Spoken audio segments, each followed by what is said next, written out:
அன்பே சிவம் மனமே குரு என்றுணர்த்திய குருவே போற்றி. இன்னைய காலகட்டத்தில் நமக்கு ரொம்ப ரொம்ப அவசியமாக தேவைப்படுறது நிம்மதி. இதை தேடி தான் மனுஷங்க ஒவ்வொரு கோவிலுக்காக போய் சுற்றி அலையிறாங்க. இது கிடைக்கிறதுக்கு நம்ம என்ன பண்ணணும்? நிம்மதின்றது இன்னைக்கு மனுஷனுக்கு கிடைக்கிறதே கிடையாதும்மா. ஆனால் ஒப்புக்கு தேடி நிற்கிறான், நிஜத்துக்கு தேடுறதில்லை. எனக்கு நிம்மதி இல்லைங்க, நிம்மதி இல்லைங்க, நிம்மதி இல்லைங்கன்னு மனுஷன் சுற்றி சுற்றி சுற்றி கோயில் குளங்கள்லாம் சுற்றுறான், எங்கெங்கேயோ சுற்றி பார்க்குறான். ஆனால் நிம்மதி கோயிலில் விற்கல இல்லையா? அதனால் அங்கே போனால் நிம்மதி கிடைக்காது. நிம்மதின்றது உன் மனசுக்குள்ளவே இருக்குது. அந்த நிம்மதியை நீ தேடினா நீ நிம்மதியாக இருக்கலாம். நிம்மதின்றது என்னன்னா, பற்று இல்லாமல் இருந்தீன்னா நீ நிம்மதியாக இருக்கலாம். எல்லாத்து மேலேயும் பற்றை வச்சிங்கன்னா நிம்மதியை இழந்துடுவேன். இப்போ ஒரு பதவியிலேயே நான் இருந்து பழக்கப்பட்டுட்டேன். இப்போ எனக்கு பதவி போச்சு. பதவி எப்போ போச்சோ அப்போவே என் நிம்மதி போச்சு. அப்போ எனக்கு என்ன வேணும்? நிம்மதி ஒன்றா பதவி வேணும். என்கிட்ட பணம் இருந்தது, பணம் இருக்கிற வரைக்கும் நான் நிம்மதியாக இருந்தேன். என்கிட்ட இந்த பணம் போயிடுச்சு, நான் நிம்மதியை இழந்துட்டேன். அப்போது நிம்மதின்றதை வெளியே தேடுற வரைக்கும் அவனுக்கு கிடைக்காது. அவன் மனசுக்குள்ளே தேடணும் நிம்மதி. நிம்மதி எது இருக்குது போதும் அப்படி நினச்சிட்டான்னா நிம்மதி. ஆனால் உலகம் ஃபுல்லாக தேடுறவனுக்கு நிம்மதி எப்பவுமே கிடைக்காதுமா.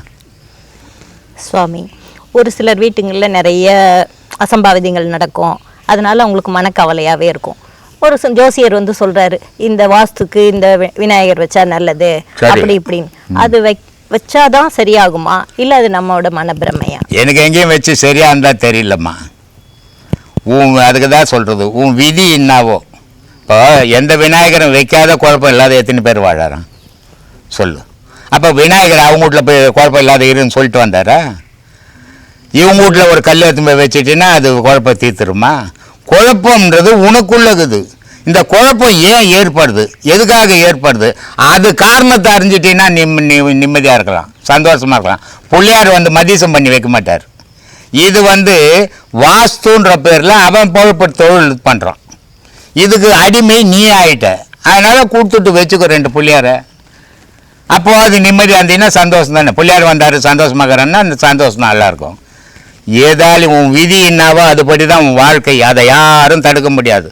இப்போ தானே சொன்னேன், என் பிள்ளைங்க இந்த மாதிரி என்ன வச்சுருக்குறாங்கன்ட்டு. இதுக்கு காரணம் என்ன? உன் விதி. இதே டாக்டருங்க எத்தனையோ பேர் தாய் தப்புனை விட்டுட்டு உட்காந்துக்கிறாங்க. அது அவங்க விதி. விதியை யாராலையும் மாற்றவே முடியாது, இறைவனை தவிர. சாமி, நேற்று ஒரு ஆவடியிலேருந்து ஒரு சீடர் ஒருத்தர் ஃபோன் பண்ணுறாரு. சீடர் இல்லை, இன்னும் வரல அவரு. இதுக்கப்புறம் தான் வர போறாரு.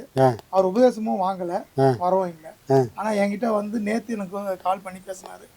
சாமி, இந்த உபதேசம் வாங்கினா பொண்டாட்டி புள்ள தொழில் எல்லாம் விட்டு போயிட முடியுமா? நான் ட்ரெய்லரிங் வேலை பார்க்குறேன், கையில அந்த ஊசி அடிச்சிருமா அப்படின்னு கேட்குறாரு. இது நிறைய விளக்கம் கொடுத்துட்டாரு, நம்ம சத்குருவும் கொடுத்துட்டாரு, நீங்களும் கொடுத்துருக்கீங்க. இருந்தாலும் ஏன் இதை எல்லாம் இதை பார்த்துட்டு தான் முக்கால்வாசி பேர் உள்ள வராங்க. இருப்பினும் இந்த கேள்வி ஏன் வருது? பயமா, இல்லை பயத்தினால அது மறைக்கப்படுதா? பயம்தான் சாமி, பயம்தான். ஐயா வேற முதல்ல சொல்லிட்டாரு, இங்கே வராதிங்க, பொண்டாட்டி போயிடுவா, பிள்ளைங்க போயிடும், ஊருக்கு ஆறி துப்போம், யாரும் ஒன்றும் பெருமையாக பேச மாட்டாங்க, அதனால் இங்கே வராதிங்கன்னாரு. இப்போ பாடம் வரலுக்கு ஒரு பயம் இருக்கும்ல, அந்த மாதிரி என்னையே கேட்டுக்கிறாங்க. என்ன சாமி இந்த மாதிரி சொல்கிறாரு, நல்லா பேசுகிறதான் நினச்சிருந்தேன் சாமி, கேட்டேன், நல்லா தான் பேசுகிறாரு கேட்டுன்னு இருந்தேன். திடீர்னு ஒரு வார்த்தையை சொல்கிறாரு சாமி. அப்போ இந்த பாடத்தில் வந்தால் பொண்டாட்டி இருக்காதா, பிள்ளை இருக்காதா, என்ன பண்ணுறது இருக்காதா? எவ்வளோ சொன்னேன் சாமி, அப்படி நேராக பொருள் எடுத்துக்கூடாது. சொல்கிறவர் யார்? நீயே நானும் பேசினா எதை டீக்கல்ல உட்கார மாதிரி பேசலாம். சொல்கிறவர் யாருன்று ஏற்ற மாதிரி தான் பொருளே வரும். அப்போ சொல்கிறவர் ஒரு ஞானி. அப்போ பொண்டாட்டி போயிடுவா, புள்ள போயிடுவான்னா எங்கே போயிடுவாங்க? நீ வராதன்றாரு. என்ன சொல்ல வராருன்னா, அவங்கள சாவடி அப்படின்னு சொல்கிறாரு, பொண்டாட்டியை போய் வெட்டுன்றாரு, பிள்ளைங்களை போய் வெட்டுன்றாரு. வெட்டினா நான் ஜெயிலுக்கு தானே போவேன், இறைவன்கிட்ட எங்கே போவான்னு கேட்குறாங்க. இறைவன்கிட்ட எப்படி போக முடியும்? போக முடியும், ஜெயிலு தான், போலீஸ் தான் வரும். அப்போ அவர் என்ன சொல்கிறாருன்னா, பொண்டாட்டியை வெட்டுன்னா பொண்டாட்டி மேலே இருக்கிற ஆசையை வெட்டு, புள்ள மேலே இருக்கிற பாசத்தை வெட்டு. இந்த ஆசையும் பாசமும் போச்சுன்னா உனக்கு காமம் வராதுனா, இந்த 3ம் போச்சுன்னா ஞானத்துக்கு அது கொண்டு போய் சேர்த்துரும். அப்போ வெட்டுன்றது விட்டுடுன்றதை தான் அவர் வெட்டுன்றாரு. ஆனால் வெட்டுனோடனே இவன் கத்தி தூக்கிறான் உடனே. போய் நேராக போய் வெட்டுறதுல மனசில் இருந்த அந்த கருத்துக்களை எண்ணங்களை முதல்ல வெட்டி தூரம் போடு. போகர் என்ன பண்ணாரோ, அவர் பெரிய வைத்தியர். அவர் ஒரு ஊருக்குள்ளே போய்கிறார். ஊருக்குள்ளே போனவொடனே என்ன பண்ணிக்கிறாங்க, இதே மாதிரி தான் அங்கே வந்துக்கிறாங்க. வயிற்று வலியில் ஒரு பையன் துடிக்கிறான். இவர் கூட்டின்னு வந்து காமிச்சிட்டாங்க. சீடங்கிட்ட சொல்லிட்டார், வயிற்றெல்லாம் சுத்தம் பண்ணி வைக்கிட்டார். வயிற்றெல்லாம் சுத்தம் பண்ணி வை, இதை வந்துடுற மருந்து எடுத்துன்னு வந்துடுறேன்னு போகர் போயிட்டார். இவன் வந்து க்ளீன் பண்ணி வச்சிட்டான். போகர் வந்து அட பாவிங்களான்றாரு. என்ன அவன் சுத்தம் பண்ணான்னு வயிற்றை கீச்சிட்டான். வயிற்றை கீச்சிட்டு உலகத்தை எல்லாம் எடுத்து சுத்தம் பண்ணிட்டான். ஏன்டா வயிறை சுத்தம் பண்ணால் மருந்து கொடுத்து வயிற்றை சுத்தம் பண்ணுன்னா நீங்கள் என்னடா இப்படி பண்ணி வச்சுக்கிறீங்க, என்ன கொலகாரன் ஆகிட்டீங்கன்னா போகர் கத்துறாரு. அப்புறம் அவரோட மூலிகையெல்லாம் வச்சு அந்த திரும்ப உயிர் கொடுக்குறாரு. அப்போ இந்த மாதிரி கருத்தை புரிஞ்சிக்கக்கூடாது. யார் சொல்கிறாங்க என்ன சொல்கிறாங்கன்னு தெரியாமல் போனால் நடக்கிறதெல்லாம் அபத்தமாயிடும், நமக்கு சரியான புரிதல் இருக்காது. அப்போது இந்த பாதையில் வரணும்னா அவங்களுக்கும் நமக்கும் முதல்ல செட் ஆகுமான்னு பார்க்கணும். ஒரு சாமி கும்பிடணுன்னா கூட இந்த சாமி எனக்கு கொடுப்பாரான்னு தான் கும்பிடுவோம். அந்த சாமி எனக்கு கொடுக்க மாட்டாருன்னா போய் கும்பிடுமா? கும்பிட மாட்டோம். சாமியில் பார்க்குறல்ல, அதே மாதிரி இவங்களுடைய கருத்தும் என்னுடைய கருத்தும் ஒன்றாகுமான்னு முதல்ல பார்க்கணும். இல்லை அவங்க வேறு மாதிரி இருக்கிறாங்க பேசுகிறாங்க, நமக்கு வேறு மாதிரி தாட்டுக்குதுன்னா சேரவே கூடாது. அது உண்மையாக இருந்தால் கூட போகாது. மனசு ஒப்பாமல் எதையுமே செய்யக்கூடாது. செஞ்சோன்னா வாமிட்டு வந்துடும். ஹோட்டலில் போய் சாப்பிட்றோம், நல்லா செய்கிறான் சாப்பிட்றான் அப்படின்னு போனால் நம்ம நிம்மதியாக சாப்பிட்டு வரலாம். போய் சமையல் ரூமில் எட்டி பார்த்தா ஆகும், அவ்வளோதான். அப்போது நமக்கு எதுக்கு வந்தோம் அதுக்கு மேட்ச் ஆகுதா? நம்மளோட கருத்துக்களும் அவங்களோட கருத்துக்களும் பொருந்துச்சுன்னா அங்கே போய் நீ வந்து கற்றுக்கணும் பண்ணனா எந்த தடுமாற்றமும் இருக்காது. எங்கேயாவது போய் இங்கே தான் வரணும்னு எந்த கட்டாயமும் கிடையாது. எங்கேயாவது போய் உனக்கான வழியை கண்டுபிடிச்சிக்கணும். இல்லைன்னு சொன்னால் எல்லாத்தையும் அபத்தமாக புரிஞ்சிக்க வேண்டிய சூழ்நிலை வரும். சாமி, இப்போ எங்கேயாவது போய் கண்டுபிடிச்சிக்கன்றீங்க. இப்போ ஒரு சில இடம் தான் வந்து உண்மையான இடம். எனக்கு அந்த ஒரு சில இடம் தெரியல, எனக்கு தெரிஞ்சு நம்ம இடம் தான். அப்படின்னும் போது எங்கே போய் கற்றுக்குது? எனக்கு ஒன்றும் தெரிஞ்ச மாதிரி தெரியல. அது மாதிரி இருக்குதா? சாமி,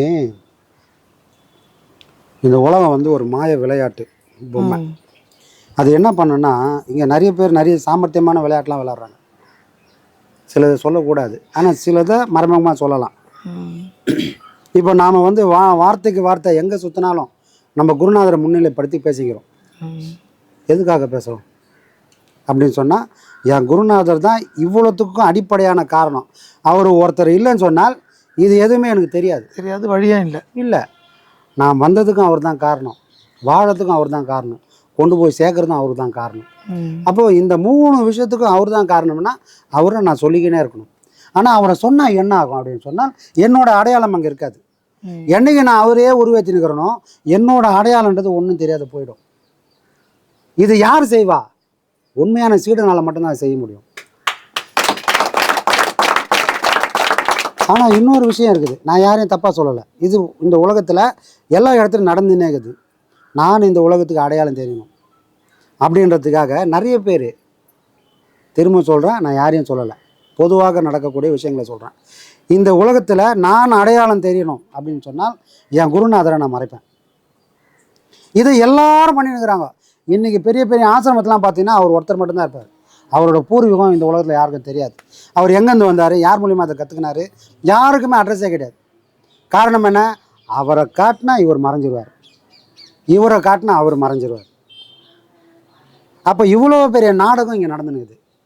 அப்போ நான் இருக்கணும் அப்படின்னு சொன்னால் குருவை மறைச்சிடணும். அப்படி அவங்க மறைச்சாங்கன்னா அது அவங்களுக்கு அதை தான் அந்த வழியில் போனாங்களா இல்லையான்றது எப்படி? அப்படி மறைச்சவன்லாம் வாழ்வான். அப்படி மறைச்சவன்லாம் வாழ்நாளில் எல்லாரும் ரசிக்கும்படியாக செல்வ சீமாத்தியா மாதிரி சந்தோஷமாக வாழ்வான், எந்த குறையுமே இருக்காது. ஆனால் முடிவு மரணம் மட்டும்தான். ஆனால் ஆரம்பத்திலேருந்து எந்த விதமான கலக்கம் இல்லாத குருவை பற்றியே சொன்னவன் வாழும்போது படாத பாடு போனால் முடிவு ஞானம். இப்போ அந்த ஞானத்தை நோக்கி தான் நம்ம போயிடுவோம். இது 2 விதமான உலகம், 2 விதமான வாழ்க்கையை நம்ம வாழ்ந்துனுக்கிறோம். இது கண்ணெதில் நடந்துனுக்குது. இது எடுத்து சொல்லும்போது தான் புரியும் ஏன் மறைக்கிறாங்க அப்படின்னும் போது காரணம் இது தான். நாம் ஏன் கொண்டாடணும் போது காரணம் இது தான். இப்போ இந்த அடிப்படை உண்மை ஏன் இவன் பேசினேக்கிறான், அவரை பேசினான்னா இவரை பேசினான்றதுக்கு வாய்ப்பு ஏன் இல்லை அப்படின்னா இதுதான் காரணம். நான் சாவறதுக்காக பிறக்கல, அதுதான் நான் சாகணும்னு முடிவு பண்ணிட்டேன்னா நான் கூட அவரை மறைச்சிடலாம். மரணம் நிச்சயம். நீ எவ்வளோ பெரிய அப்பாட்டாக்கர் ஆகி எல்லாத்தையுமே கரகண்டவனாக இருந்தால் கூட மரணத்துலேருந்து தப்பவே முடியாது குருவை மறைச்சால்.